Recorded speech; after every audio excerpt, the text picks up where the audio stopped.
Premier conseil des ministres du nouveau gouvernement de Patrice Talon, la nouvelle équipe s'est réunie hier mercredi sous la présidente du chef de l'État. Les détails dans ce journal.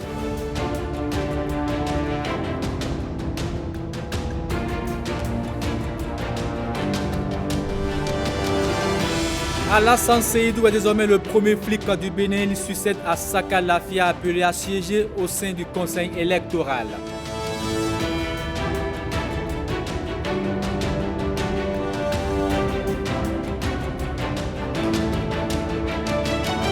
Et puis le Trésor public se conforme aux exigences des réformes. Un atelier consacré à l'examen des nouvelles propositions en vue de l'amélioration du plan comptable est en cours ici à Cotonou.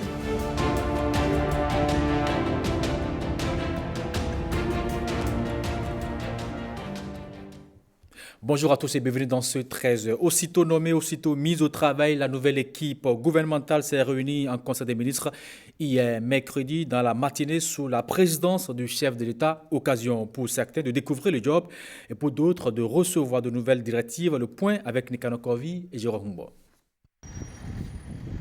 Talon 2, c'est parti. Mercredi, jour traditionnel de Conseil des ministres à la Marina. Même pour la nouvelle équipe commise aux tâches de la République, la veille seulement. Et en milieu de matinée du lendemain, chacun sait déjà à quoi s'en tenir avec le coach. Monsieur le Président de la République.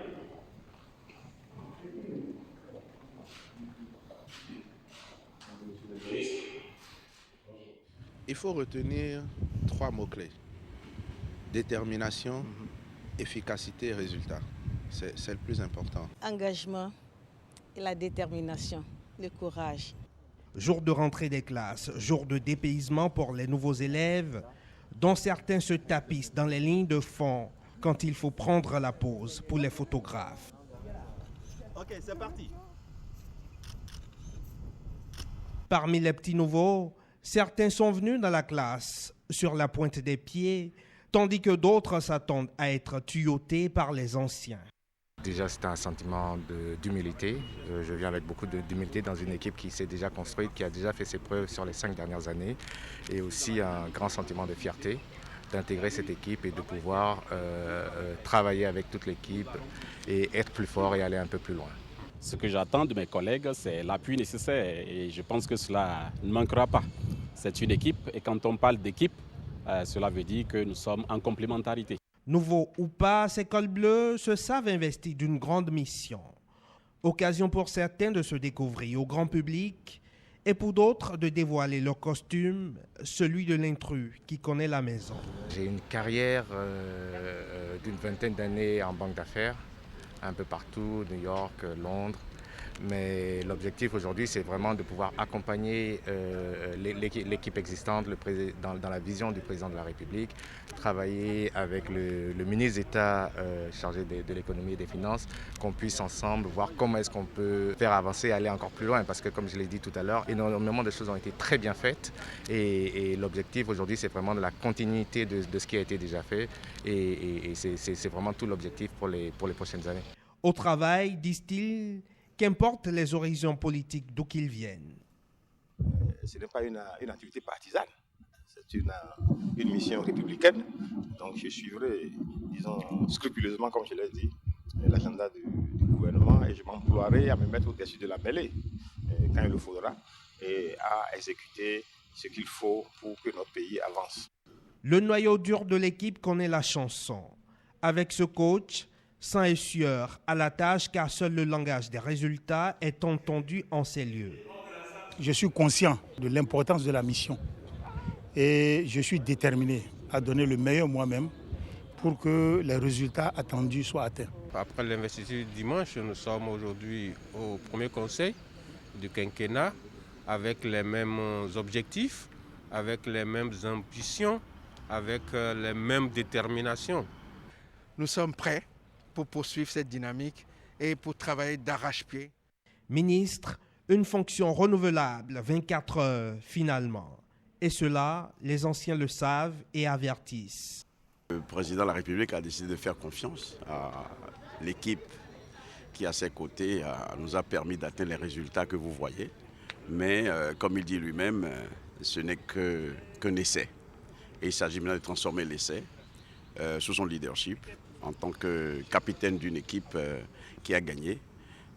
Nous avons eu une excellente première réunion avec lui, avec les mises en garde qu'il faut, avec les rappels qu'il faut, avec le soutien du coach qu'il est, mais aussi le fait de ne céder à aucune faiblesse. Col bleu, vétéran survivant des gouvernements d'hier ou ministres conseillers, tous affichent la bonne humeur après ce premier conseil des ministres, en attendant peut-être le prochain remaniement. Au thème du premier conseil des ministres, le secrétaire général adjoint du gouvernement, porte-parole du gouvernement, a animé un point de presse. Nous vous proposons de l'écouter au micro de Gérard Rumba. À la suite de la signature par le président de la République, mardi le 25 mai 2021, du décret nommant les membres du gouvernement, ceux-ci ont effectué leur entrée officielle ce mercredi 26 mai 2021. La séance a essentiellement consisté en une prise de contact au cours de laquelle le président de la République a donné des orientations très claires sur ce qu'il attend des membres du gouvernement. Ainsi, après les vœux de bienvenue aux uns et aux autres, il les a félicités pour le travail accompli, s'agissant notamment des anciens ministres reconduits dans leurs fonctions. Il a salué la confiance que le peuple place en chacun des ministres à travers la délégation de pouvoir qu'il leur donne. À cet effet, le chef de l'État a rappelé que la salle du Conseil des ministres est le lieu consacré pour prendre des décisions importantes visant à impacter qualitativement la vie de nos compatriotes.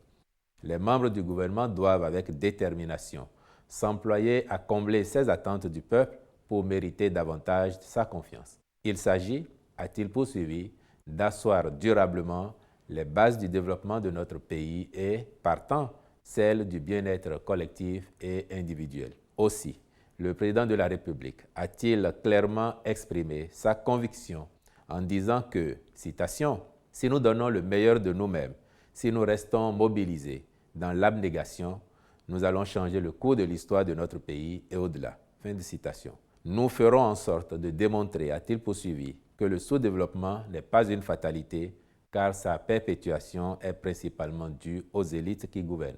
Si celles-ci prennent réellement conscience de leurs responsabilités et s'engagent à inverser la courbe, elles le peuvent.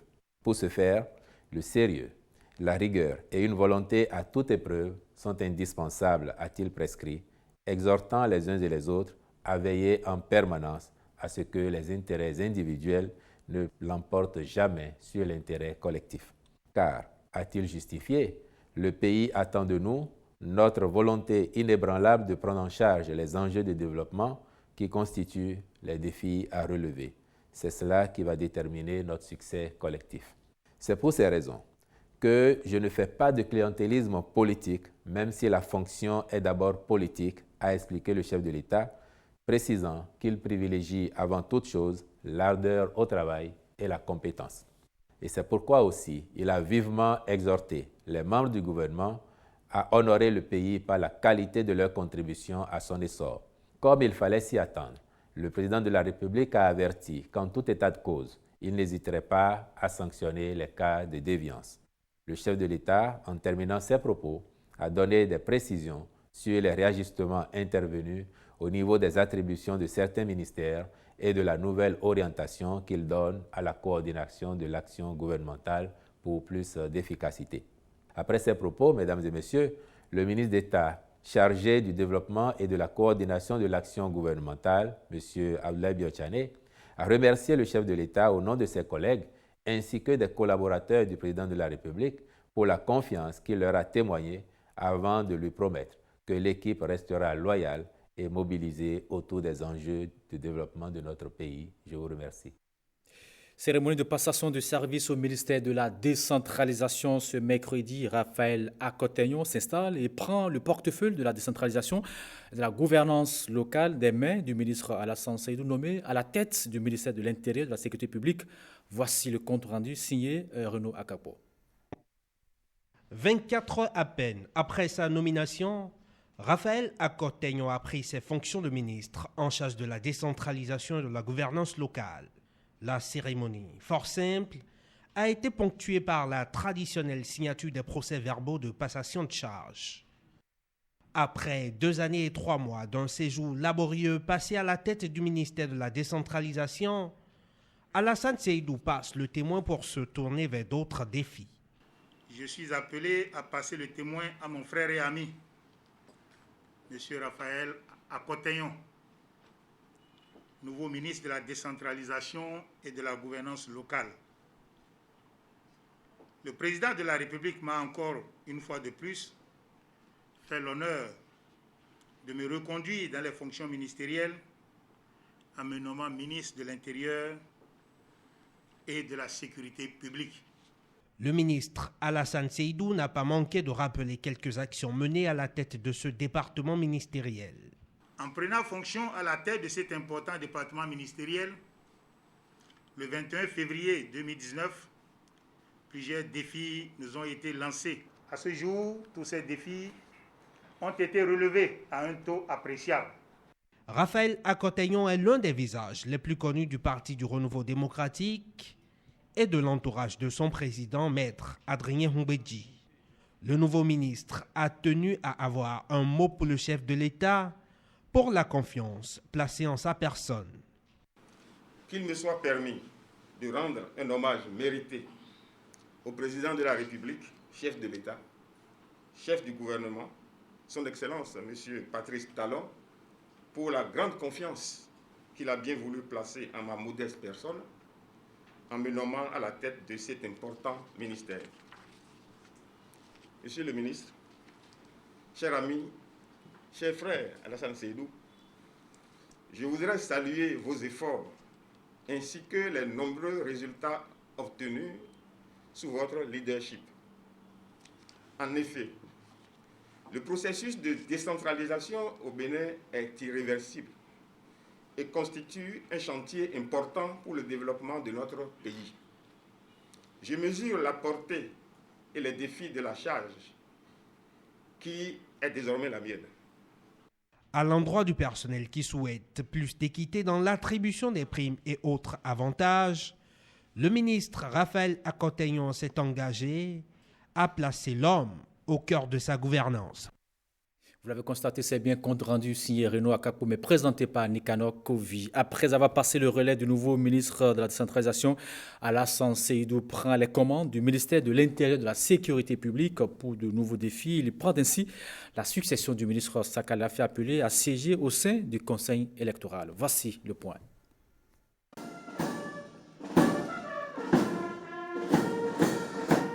La cérémonie de passation de service entre les ministres Saka Lafia et Alassane Seydou a été rythmée au son de la fanfare de la police républicaine.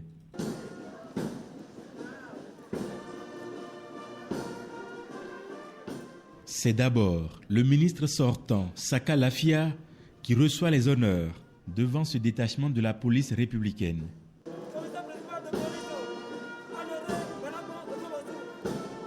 Place ensuite à la traditionnelle signature des procès-verbaux de passation de charge.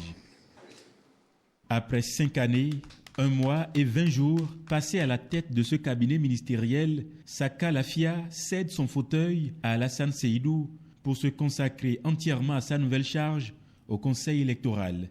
Le désormais ex-premier flic du Bénin s'en va avec le sentiment d'un devoir accompli.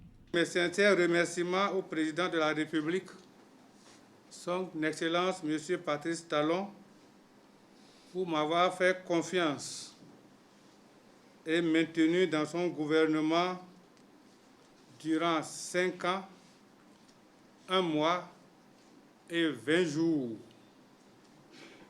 Un record de longévité rarement atteint par un ministre de l'Intérieur. Monsieur le ministre, je souhaite que vous en fassiez davantage, plus que moi. Avant de vous remettre les rênes du ministère de l'Intérieur et de la Sécurité publique, je me fais le devoir de vous présenter mes sincères félicitations pour avoir bénéficié de la confiance du chef de l'État. Le choix porté sur vous est déjà un mérite au regard de la complexité et de l'immensité du travail à abattre à la tête de ce département. Dans un discours bilan qui a duré près d'un quart d'heure, le ministre Saka Lafia a fait l'inventaire d'une longue liste de réalisations. Au cours des 5 années que nous avons passées ensemble, beaucoup d'actions ont été menées dans tous les domaines de compétences du ministère. Des résultats fort louables ont été obtenus grâce à l'appui constant du président de la République. Ainsi, la sécurité des personnes et des biens s'est-elle substantiellement améliorée grâce notamment à la création d'une force unique de la police républicaine, résultat de la fusion de la gendarmerie et de la police nationale. Le ministre entrant n'a pas tari d'éloges sur le bilan de son prédécesseur. Au bout de l'ancienne corde, il compte tisser la nouvelle. Monsieur le ministre, ce n'est pas une surprise pour moi, en vous écoutant et en vous entendant évoquer les résultats élogieux auxquels vous êtes parvenus dans la gestion quotidienne de la sécurité intérieure de notre pays. La satisfaction manifeste de nos populations relativement à ce secteur indique à suffisance les progrès enregistrés. C'est au bout de l'ancienne corde qu'on tisse la nouvelle, selon un adage de chez nous. Dans cette dynamique, ma mission à la tête de ce ministère sera de consolider tous les acquis dont vous avez été l'ardent artisan, faire prospérer tous les projets en cours d'exécution et prendre de nouvelles initiatives pour garder haut l'étendard de ce département ministériel qui a à charge la sécurité des personnes et des biens. Sous le feu des critiques de représentants du syndicat du personnel civil, à cette charge, Saka Lafia répond tout en humour. Au ministre Alassane Seydou, qui prend désormais les commandes du ministère de l'Intérieur et de la Sécurité publique, la police républicaine étrenne à nouveau un accueil au son de la fanfare. Au lendemain de la formation du tout nouveau gouvernement du président Patrice Talon, l'équipe de la rédaction s'est rapprochée des citoyens et autres acteurs politiques pour recueillir, bien sûr, leurs impressions. Ils sont ici au micro d'Hélène Kagbazao et de Wenceslas Arwaïmon. On les écoute. Ce qu'il a fait, c'est historique. En tout cas, moi, de mémoire d'homme, je n'ai pas encore vu ça chez un président africain renouveler seulement à 10% son gouvernement. Le ministre Abimbola est resté au gouvernement, c'est une grande surprise. Ça veut dire que ce n'est pas forcément la politique qui prime dans un gouvernement, mais c'est ce qu'on sait faire. Et le président Talon a su démontrer à la face du monde que c'est la compétence qui prime. J'avoue que j'ai été surprise, et comme tout le monde, de la composition du gouvernement parce qu'on était habitué à avoir une bonne partie des équipes complètement renouvelées. Mais pour qui connaît le chef de l'État, c'est un homme qui pose des actes forts et il vient de le faire également. On voit que c'est un homme qui est resté fidèle à sa dynamique de gouvernance. Pour faire plus terre à terre, on ne change pas une équipe qui gagne. Moi, je pense que c'est la reconnaissance du mérite, la reconnaissance de la performance, parce que les ministres en question ont bien travaillé, ont répondu aux attentes du chef de l'État par rapport à leur portefeuille ministériel, ce qui a permis au chef de l'État de leur renouveler la confiance. Le chef de l'État, en dépit de tout, encourage la jeunesse parce que le ministre des Finances, il n'est plus à démontrer tout ce dont il est capable. C'est la toute première fois dans notre pays qu'un journaliste professionnel est promu au poste de porte-parole du gouvernement. Je pense que c'est une très bonne chose parce que c'est la preuve que l'excellence peut être de mise dans notre profession et qu'elle peut être également reconnue et promue. En ce qui concerne la disparition du ministère de la Communication, il s'est avéré que le président de la République, hier tard le soir, a surpris tout le monde en prenant la parole sur une chaîne pour expliquer un petit peu les motivations de cette décision qu'il a souligné, les perspectives de formation et de subvention qui sont prévues donc pour la presse. J'estime que c'est certainement les signes annonciateurs d'une réforme dans le secteur. Il importe qu'une vraie réforme de l'écosystème général de la presse soit effectuée dans notre pays et que cette réforme ait des objectifs basés sur 3 piliers majeurs. L'excellence, c'est-à-dire le professionnalisme avéré. Deuxièmement, l'indépendance économique et éditoriale des entreprises de presse.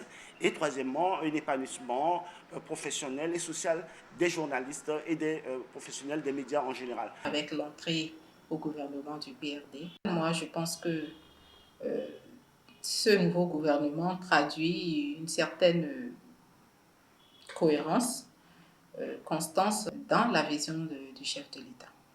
Dans le département de la Libreville, on a aussi suivi avec attention cette actualité, bien sûr liée à la publication de la liste du nouveau gouvernement. Voici les réactions recueillies par Marcel Betoro et Judika Elayena. Mes impressions sont vraiment bonnes parce qu'il a dit en pleine campagne, on ne change pas l'équipe qui gagne et il vient de le faire. Cela prouve que le chef d'État, son excellent Patrice Talon, est un homme de parole et il nous a dit, il a fait. Nous sommes derrière lui, on le soutient jusqu'à la fin de ses jours avec le chef de l'État.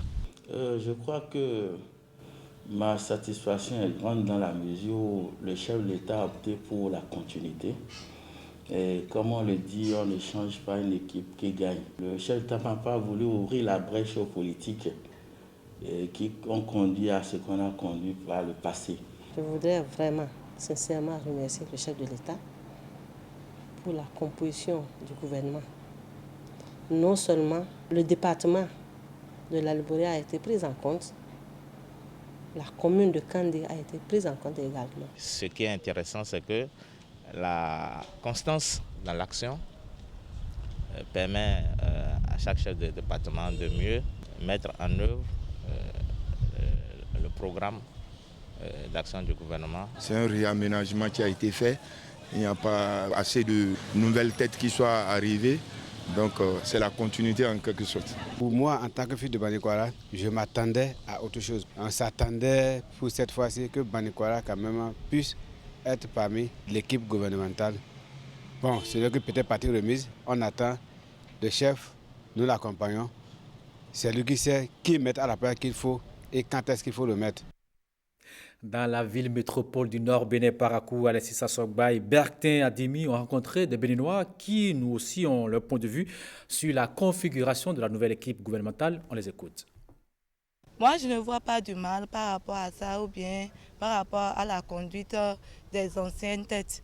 Seulement, ce que moi je vais demander à ces anciens qui ont été reconduits, c'est d'avoir encore le courage de ne pas baisser la main. C'était inédit au Bénin, on n'en a jamais vu. Juste après l'investiture, que les gens balayaient tous les ministres et faisaient autre chose. Mais lui, il a dit non, qu'il ne fera pas. Il a confiance, on ne change pas une équipe qui gagne. Donc que les ministres sachent que c'est parce qu'il a confiance en eux qu'il les a mis là et que de ne pas le décevoir. J'applaudis la nouvelle gouvernance du président. Mais j'exhorte à ce que les anciens ou les nouveaux entrants puissent se donner activement au travail pour permettre au chef de l'État de relever le défi. Je leur souhaite beaucoup de courage et beaucoup d'endurance. La lecture que je fais, c'est d'abord que le chef est toujours dans un élan de continuité. La continuité dans le sens que ceux qui sont sortis n'ont pas du tout démérité. Juste que le chef veut apporter encore plus d'expérience puisque les 5 ans passés. Moi, je suis très content. Hein. Je suis très content de ce gouvernement. C'est pour la première fois au Bénin. Parce que le président, ça veut dire qu'il a son objectif. Et ça veut dire qu'il y a des projets en cours. Les projets qui sont en cours, ça veut dire que s'il les balaie, le projet ne peut pas aller. C'est pour cela qu'il les a gardés. Donc ça, c'est une bonne idée. Je le remercie beaucoup, le président de la République. Et le Bénin va progresser normalement tel qu'il le faut. Le président l'a dit au cours de son investiture qu'il va faire du social. Et c'est ça qu'on voit maintenant. Et nous sommes contents, on attend, et je sais qu'il va le faire. C'est un homme de parole. Dans le cadre de la Journée mondiale de l'Afrique, le président de l'Assemblée nationale du Bénin a reçu en audience l'ambassadeur de Cuba. La coopération entre les deux pays était aussi évoquée.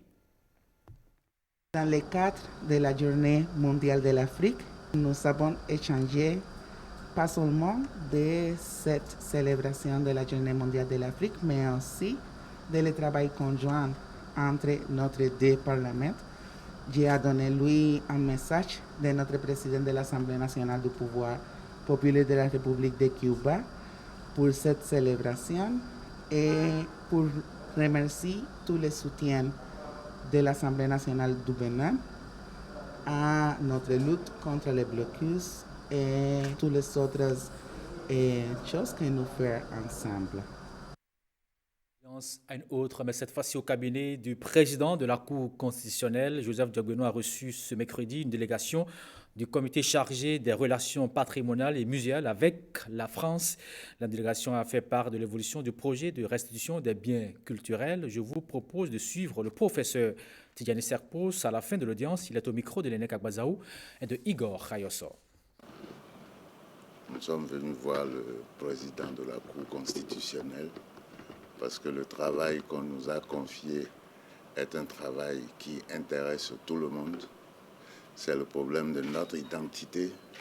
Comment faire pour que nos biens qui ont été pillés avant la période coloniale et pendant la période coloniale, nous voulons savoir comment nous allons faire pour que ces biens reviennent.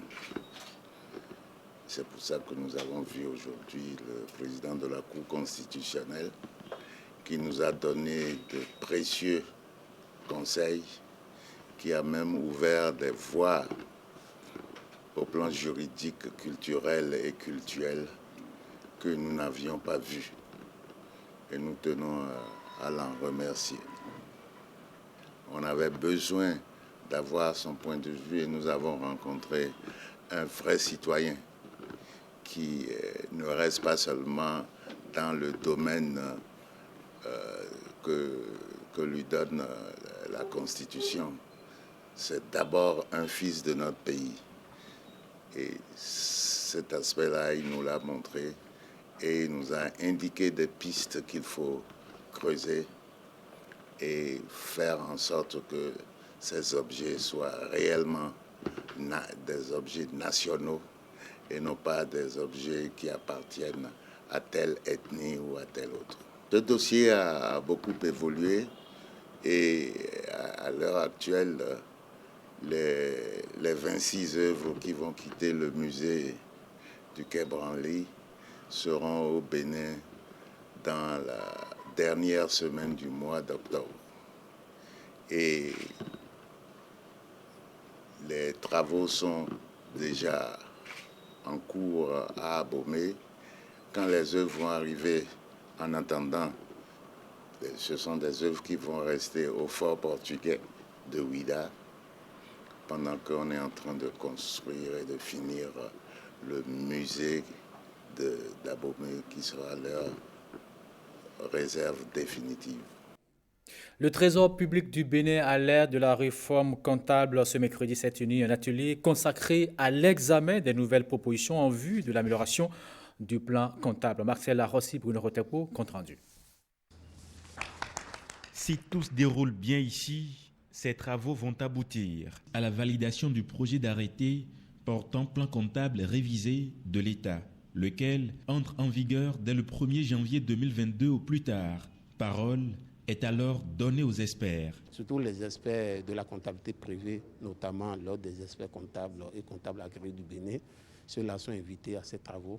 La Cour des comptes également, puisque c'est la juridiction financière qui doit sanctionner toutes les opérations qu'on aura effectuées au niveau de l'État. En prélude à cet atelier, de nombreux travaux ont déjà été effectués avec les cadres du ministère de l'Économie et des Finances. Le document sur lequel les observations vont porter ce jour a fait l'objet de consultations préalables auprès de certaines administrations du ministère de l'Économie et des Finances. Il a ensuite été envoyé aux différentes structures ici représentées pour recueillir leurs observations. Et pour le Bénin, les enjeux se révèlent déterminants. La mise en place d'une nouvelle comptabilité inspirée de celle des entreprises vise donc à garantir la transparence de la situation financière de l'État et à favoriser la recherche de la performance. C'est un vaste chantier de réforme budgétaire et comptable induite par la loi organique relative aux lois de finances et promulguée depuis 2013 qui tire ainsi à sa fin pour que règne en République du Bénin la bonne gouvernance et la transparence. Attention, attention, la Covid-19 continue de sévir. Pour vous protéger et protéger les autres, vaccinez-vous. Vous êtes âgé de 18 ans ou plus, vous pouvez recevoir les doses de vaccin contre la Covid-19. Alors, faites le geste qui sauve. Rendez-vous au poste de vaccination implanté dans les formations sanitaires de votre arrondissement ou de votre commune ou appelez le 136 pour tout renseignement. Les vaccins contre la Covid-19 sont sûrs, efficaces et gratuits. Pour tout savoir sur l'épidémie du coronavirus au Bénin, rendez-vous sur le site web www.gouv.bj/coronavirus. Ceci est un message du gouvernement de la République du Bénin. Voilà qui vient boucler cette édition. Merci d'avoir suivi et passez tous une très belle journée. À demain.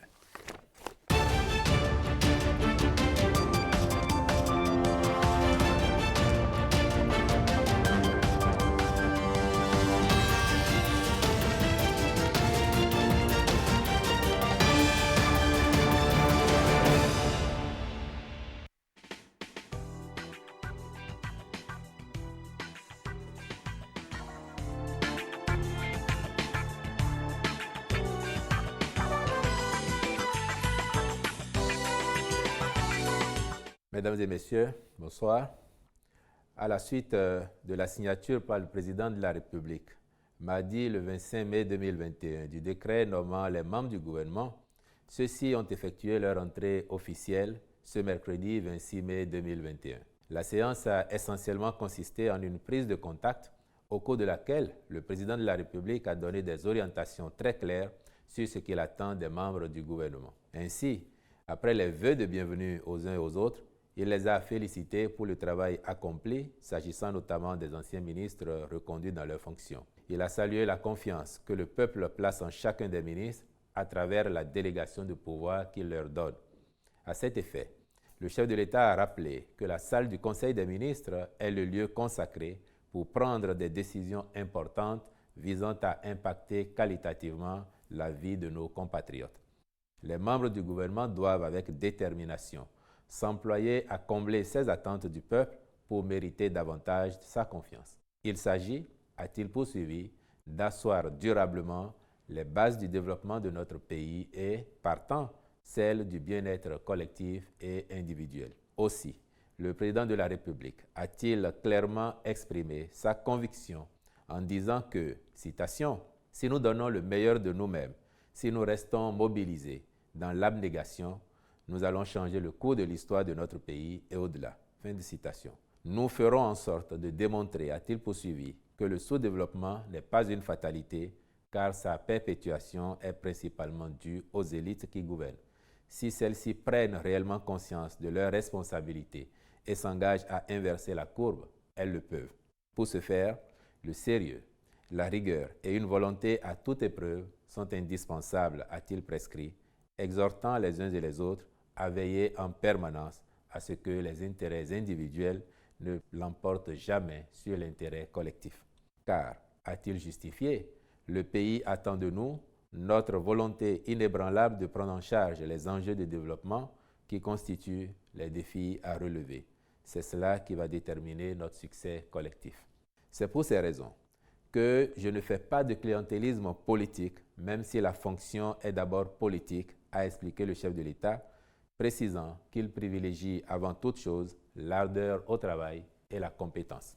Et c'est pourquoi aussi il a vivement exhorté les membres du gouvernement à honorer le pays par la qualité de leur contribution à son essor. Comme il fallait s'y attendre, le président de la République a averti qu'en tout état de cause, il n'hésiterait pas à sanctionner les cas de déviance. Le chef de l'État, en terminant ses propos, a donné des précisions sur les réajustements intervenus au niveau des attributions de certains ministères et de la nouvelle orientation qu'il donne à la coordination de l'action gouvernementale pour plus d'efficacité. Après ces propos, mesdames et messieurs, le ministre d'État chargé du développement et de la coordination de l'action gouvernementale, M. Abdoulaye Biotchane, a remercié le chef de l'État au nom de ses collègues ainsi que des collaborateurs du président de la République pour la confiance qu'il leur a témoignée avant de lui promettre que l'équipe restera loyale et mobilisée autour des enjeux de développement de notre pays. Je vous remercie.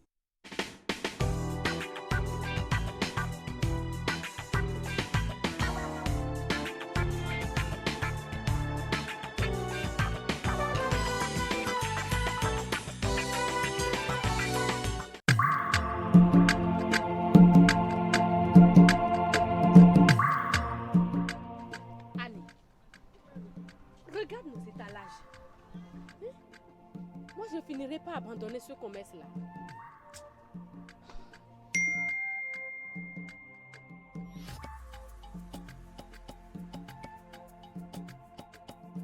Un message amoureux.